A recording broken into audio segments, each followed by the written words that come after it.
I don't want to undersell this, but we think of ourselves as we have like these pragmatic tools, right? They're not so expensive. I think a lot of our competitors have expensive products that take a long time to implement. We can get our customers up and running in 8 to 12 weeks for either product. And that's an immediate return in value for them. Welcome to Business Ninjas, brought to you by WriteForMe, where you'll hear from business leaders who are out there growing their business and slaying it every day. Learn from the masters. Let's get started.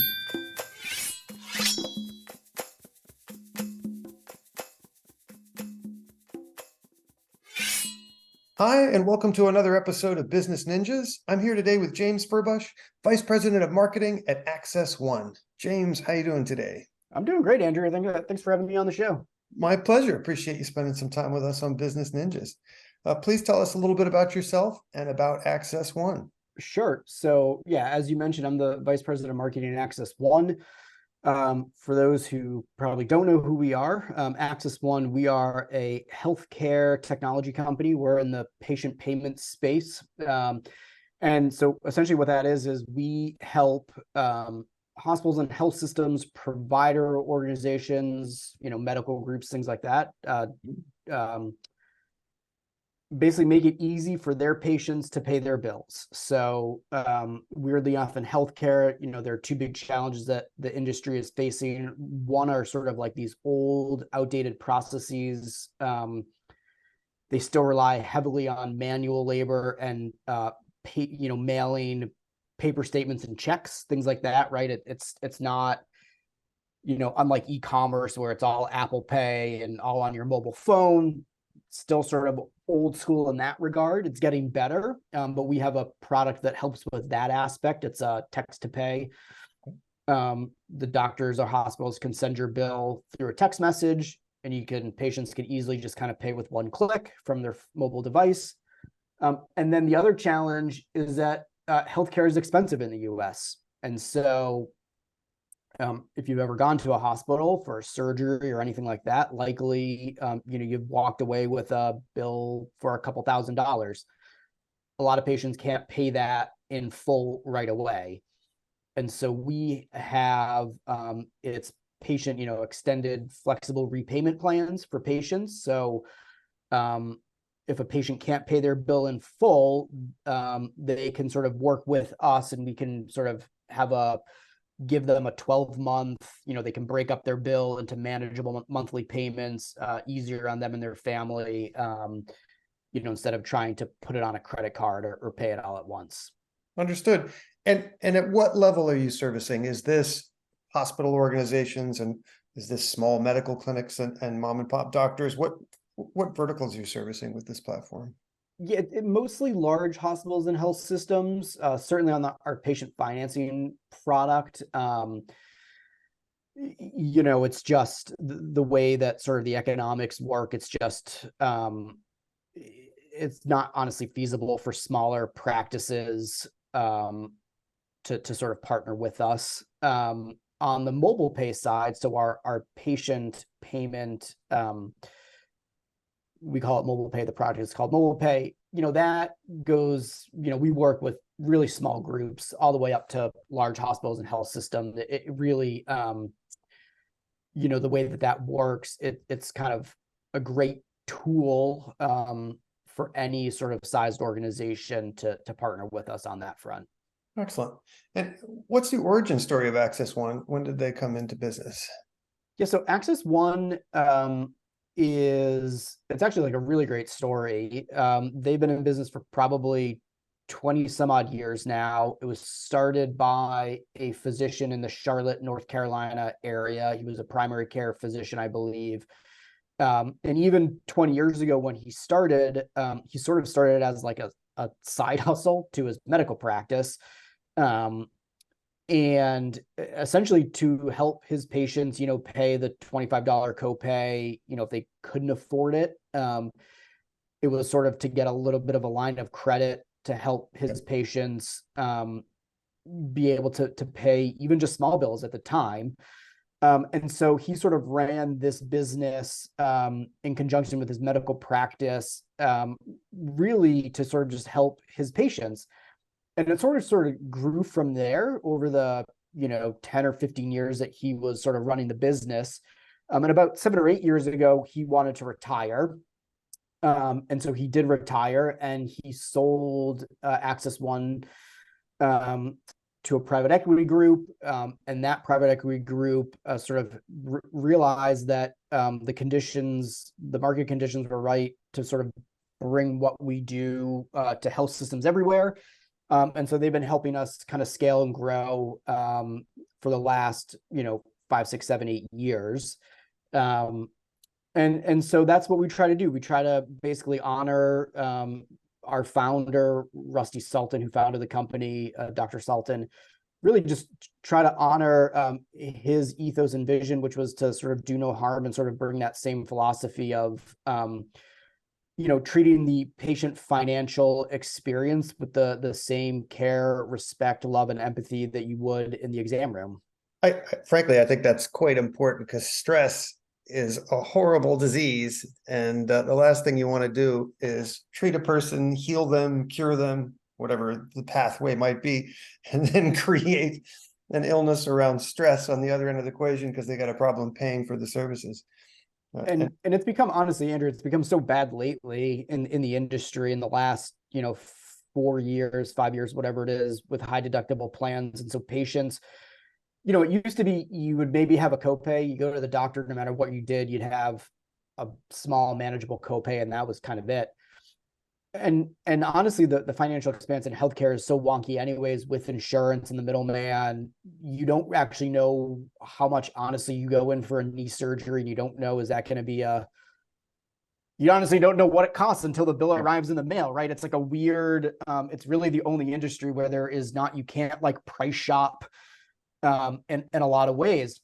And so, yeah, it is important, I think, to treat that financial experience, especially now with bills being as large as they are and healthcare becoming increasingly more unaffordable for patients.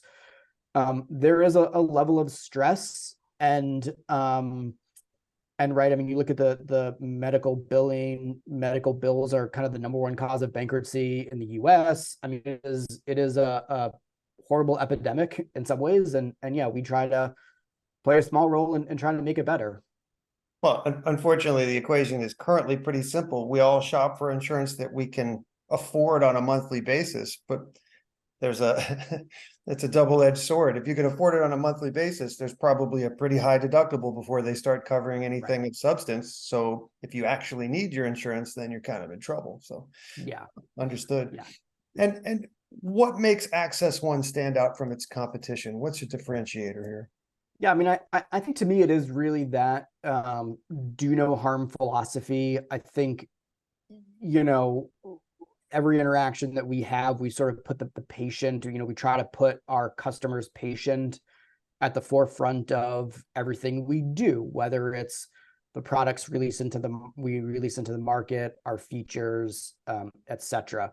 So that's one differentiation. I think another one is, I think we, from a product and pricing strategy, I think, I don't want to undersell this, but we think of ourselves as we have like these pragmatic tools, right? They're not so expensive. I think a lot of our competitors have expensive products that take a long time to implement. We can get our customers up and running in 8 to 12 weeks for either product. And that's an immediate return in value for them, where some of our competitors, it might take 8 to 12 months to go live. And then, I think for us, as well, certainly on the financing side, there are so many different flavors. Our competitors who do what we do, we're obviously not the only one in the market. I can probably think of a dozen competitors, and they all sort of do what we do. They all have their own approach, and I won't say that our approach is the best approach or whatever, but I think the way that we do it really strikes a good balance, because the thing with patient financing is that a lot of patients who need help can't get it, right? So they get disqualified out because for the same reason that someone might not give a person a car loan, they look at that person's risk profile and say, we're not going to extend that credit. And we sort of have this process where everyone qualifies, regardless of their credit. We sort of have different ways where we can really help patients pay for their care in the way that works best for them. If they need, if they can afford a higher monthly payment, maybe there's sort of a no interest, payback period. If they need a little bit more relief on a monthly basis, we can do a lower monthly payment, for instance, and sort of work with them. So I think the way that we sort of build our products, thinking about putting the patient first, and then, wrapped in with sort of our technology and sort of pragmatism and stuff like that, I think really sort of differentiates us in a, it's not a sexy way in some ways, but I think it is a smart way, and it's a sensible way. And I think that really does make a difference for both our customers and patients. I don't know that anybody that looks at medical billing and finance as a sexy subject. If you were able to turn it into one, you would own a corner of the market, I think. I'm trying, certainly, but believe me, I'm doing my best. And yeah, you're right. It is not, it is not in some ways the sexiest thing, but if you think about, healthcare is the 20% of GDP, and the industry itself, it should be, because it is so important with respect to the larger sort of macro economics of our country, and the industry itself. It's ripe for disruption. It's a change is needed in some ways, and so yeah, I mean, I think we're working hard to sort of make it sexy and relevant. Doing the best we can on that front. Excellent. All right, let's talk about the last couple of years. Most industries were struggling to survive through COVID. Obviously, there was an even greater need for medical care through COVID than ever. Yep. I hope that your business grew by leaps and bounds in the last couple of years. Tell me about the challenges and opportunities COVID presented to AccessOne. Yeah, I mean, it's interesting for a few reasons, which is, one, our business, not unlike probably a lot of other businesses, it has been a struggle. I think certainly during COVID, people were reticent to buy and things like that, right? I mean, hospitals and health systems, frankly, had greater priorities, which is keeping their nurses alive, keeping their doctors safe, keeping patients out of the ICU. I think they had greater priorities, and I'm under no illusions that that was the case. At the same time, more people were getting care. Contactless payments, certainly in COVID, people were scared to open their mail. If you remember back in 2020, right? Like, people were cleaning their produce when they got home from the grocery store and scared to open their mail and things like that. And so there are a lot of things that we forget now, 3 years on. So I think a lot of health systems knew that they needed a better way to collect payments. And I think on the mobile pay side, that product certainly saw a good uptick in adoption and purchases as a result of COVID. And so in some ways, COVID has been good for our go-to-market sales. And so, there was this great window, I think maybe about in 2022, last spring, where COVID started to recess into the background. Hospitals and health systems were now starting to think, they were taking their head out of the foxhole of the pandemic. Yep. And could breathe a little bit, and there was this great moment where it's like, okay, things are gonna get back to normal. We saw a lot of interest in both products. And then it was sort of like, then it was like, oh, but is there going to be a recession? And then everyone sort of started to like almost immediately tighten their belt strings again. So it's been a challenging couple of years. I don't think that that is unique to us per se, or even our industry. I think, you know, if you talk to other go-to-market professionals, business professionals in marketing and sales technology, you know, they've said the same, they say the same thing.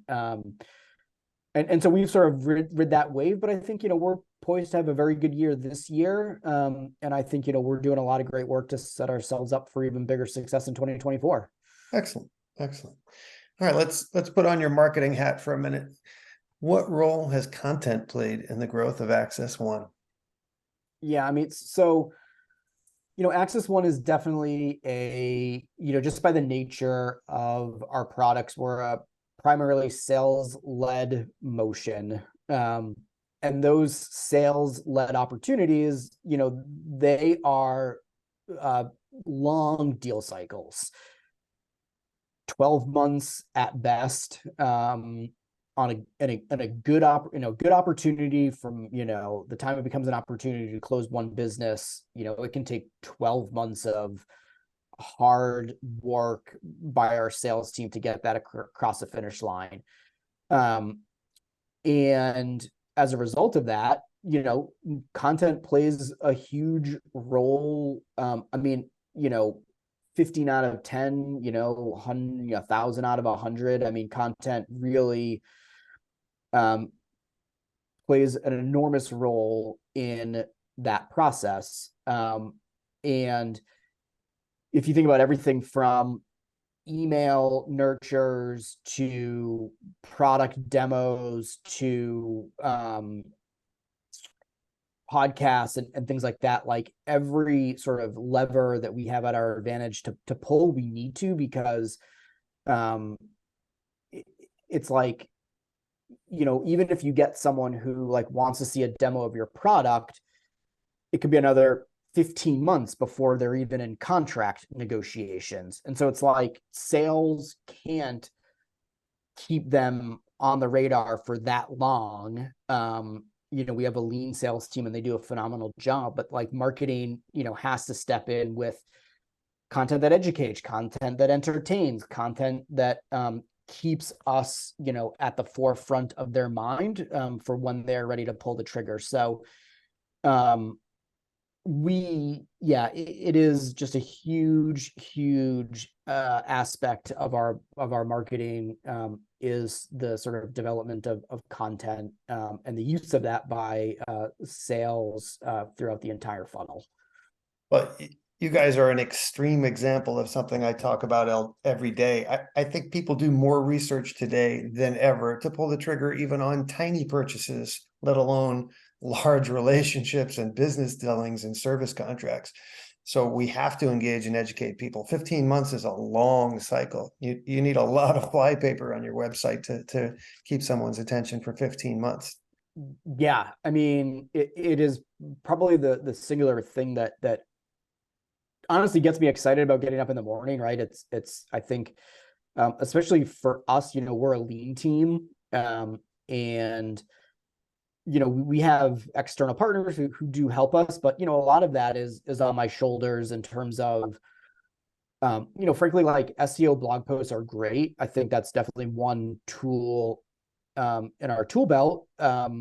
Just sort of we want to show up on Google, we want to be in search, but a lot of those deals for the buyer and the sort of the account, our ideal account that we're going after, like they're not necessarily like waking up and going to Google and being like, all right, best patient financing, you know, so it's hard. I don't think like, you know, the sort of traditional inbound motion of like maximize your keywords and stuff like always works for us, but certainly being on social, certainly, you know, having a strong email nurture cadence, things like that, having blog posts so that we have new content to like feed that nurture engine.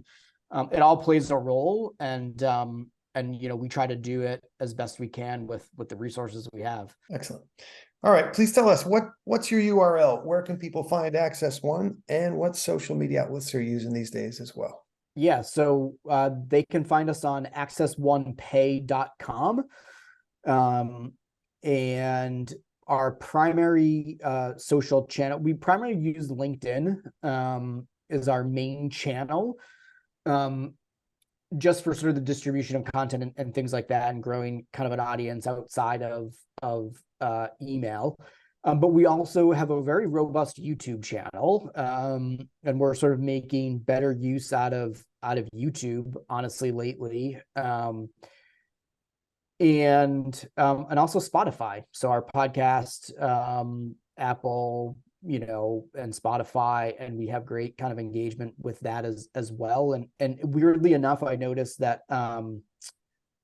if we send an email and people click through, a lot of times they're not clicking through on the links to certain things. They're actually going to the bottom to like our social media icons, and they're clicking, they're on YouTube, and we see a lot of click-throughs to Spotify and YouTube and things like that, more than like the link to the blog post or the landing page and stuff like that, which I always find interesting. So that's where we're kind of maximizing our time right now. And I think kind of heading into next year, because we have such a ton of great video content, we're kind of already thinking about how can we show up on Instagram or TikTok, just with the library of stuff that we have. And so we're sort of starting to kind of think about that in the back of our head a little bit as well. Excellent. James Furbush of AccessOne, thank you for spending some time with me and with us on Business Ninjas today.